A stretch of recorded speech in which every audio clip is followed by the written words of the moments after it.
Stormy Daniels. So Stormy Daniels, like the fact that Stormy Daniels is a national name, no credit to Donald Trump on his personal life, obviously. But let's be real about who Stormy Daniels is. Stormy Daniels literally met Donald Trump at a golf event, and she slept with him after meeting him because he said that he might be able to get her on The Apprentice or something. And then she tried to essentially blackmail Trump for years.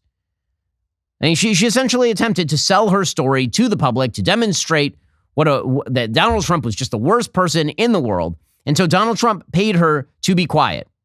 So this raises some moral questions about, a porn star named Stormy Daniels who was willing to have sex with people because apparently they were willing to put her on The Apprentice for a moment in time, and then decided to try to sell that story to the press to make money. That's not like an amazing person, and that doesn't alleviate Donald Trump of his sins, but this kind of attempt by the left to make Stormy Daniels a charter member of the resistance is very weird on sort of a moral level. Well, now Stormy Daniels is making the case that the reason she actually took the money from Donald Trump, the reason she actually took the payoff money from Donald Trump to keep her mouth shut, the real reason is not because she just likes money because, she was a porn star who sleeps with a lot of people.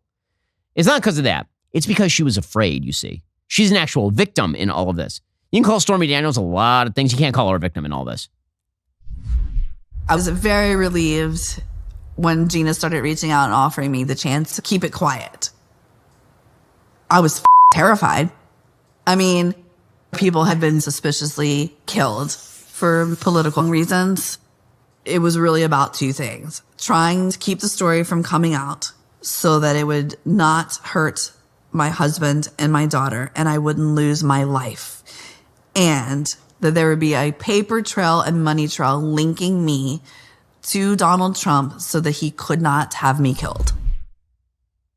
If you believe this, it's because you're a deeply stupid human being. That Stormy Daniels is sitting in daily fear that Donald Trump was going to have her killed.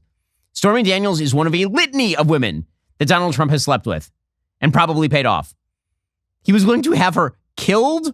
Really? Do you believe that? But again, the media will still trot her out. They'll still present her as though she's like a credible voice of the opposition. Not a shock from the media. And any Republican is subjected to this treatment. What's funny is that Donald Trump has become the repository of all their ire, but as we know, they'll do it to literally anyone. In fact, just yesterday, Sarah Haynes had Christine Blasey Ford on The View. How Christine Blasey Ford is still welcomed in the halls of the media is beyond me. She went into Congress. She testified to a story that she had zero evidentiary proof of, none. And in fact, lots of counter evidence.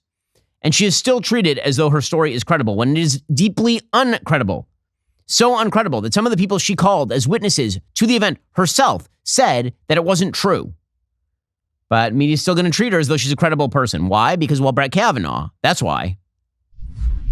Well, you've been called a highly credible witness, and you have a PhD in psychology. You're a professor. You teach at Palo Alto and Stanford universities. But even today, some people remain skeptical of your story. And you write that during the hearing, Senator Lindsey Graham wouldn't even make eye contact with you. Were you prepared for that kind of response? I was prepared ahead of time that none of the Republicans were going to speak with me, and they were going to use an outside interviewer. And so I was actually surprised at how kind some of the other Republican senators were who broke that protocol and said hello. Who was that? Can you name a good one? Senator Flake and Senator Sass both came over and said hello. Neither one is in Congress anymore, right? Yeah. But still a credit there. Yeah, yes, credit. good for them. Both good men. Yeah. Okay, let's be real about this. She was not telling you a true story.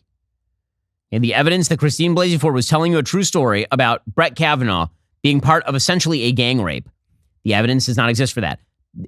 How many times can we go to this well before people stop believing what these folks have to be selling? And I mean people in the media who are willing to sell any story, no matter how nefarious, about anyone. Okay, the latest example of this is the story of the Trump campaign. Every other day, there is some story coming from Democrats about the Trump campaign and what Donald Trump has said. And again, Donald Trump says enough crazy things that you actually don't have to make things up if you wish to run a credible campaign. But Democrats can't help themselves. Do you owe back taxes or still have unfiled returns?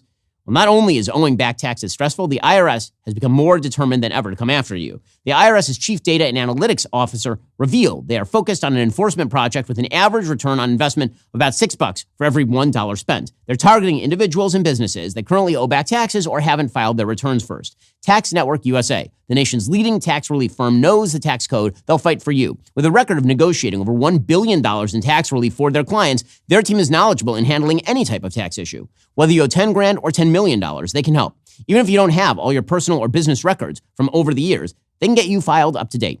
Facing the IRS without a professional, not smart, contact Tax Network USA for the best strategic advice to help reduce or even eliminate that tax debt. Call today at 1-800-245-6000 or visit their website at tnusa.com/Shapiro. They'll give you a free private consultation on how you can settle your tax debt today. That's tnusa.com/Shapiro. Again, tnusa.com/Shapiro.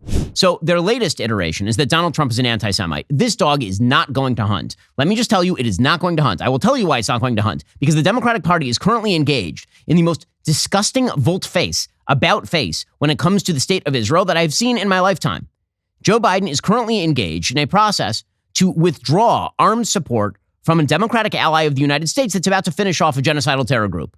And he's doing so to win votes in Michigan. So no, I don't believe you when you people like Chuck Schumer are out there suggesting that Donald Trump is the real threat to Israel and the Jews, because Donald Trump had the temerity to say the Jews should vote Republican if they actually care about the state of Israel, but in more brutish words. No, I don't think Donald Trump is an anti-Semite. I know his kids. That's absurd. He has Jewish grandkids. Not just that he has Jewish grandkids. He's the most pro-Israel president in American history. Forget about his relatives. He's the most pro-Israel president in American history. It's an absurdity on its face. And the people that are trotting out to make the case that Donald Trump's an anti-Semite are, again, people like Chuck Schumer, who's busily engaged in undercutting the state of Israel. So Schumer, who was last seen on the floor of the Senate, calling for the ouster of the democratically elected prime minister of the state of Israel in the middle of a war based on a lie, which is that the Israeli people don't support military action in Rafah. Now he's back to say that Donald Trump is the real threat to the Jews here. The former president's comments were utterly disgusting and a textbook example of the kind of anti-Semitism facing Jews, pushing the dangerous anti-Semitism trope of dual loyalty. To say you hate Israel or your religion because you have one political view over the other is sick, it's hateful. That's not what he said. That's legitimately not what he said. Okay, stop this moron in one. Okay, so a dual loyalty trope is where you say, for example, that a Jew cares about Israel more than they care about the United States. That their true loyalty is not to the United States, it's to Israel. That would be a schmucky and anti-Semitic thing to say. Okay, that is an actual dual loyalty trope. That's what Schumer is referring to. Donald Trump never said anything remotely like that. He said that if you are a Jew, you should care about Israel, which is true. It's literally in the prayers. Every single prayer, every single day, it's there. You say it during what we call benching, which is the grace after meals. You say it during Shemona Esrei, which we say minimum 3 times a day. We read it in the Torah, literally every week. When Donald Trump says, if you don't care enough about that, you're not doing Judaism right, he happens to be correct about that. Are you tired of the lies and the twists of the mainstream media talking points? Yeah, me too. Join me in my newest series, Fact, where I dismantle and bring truth to this tiring mainstream agenda.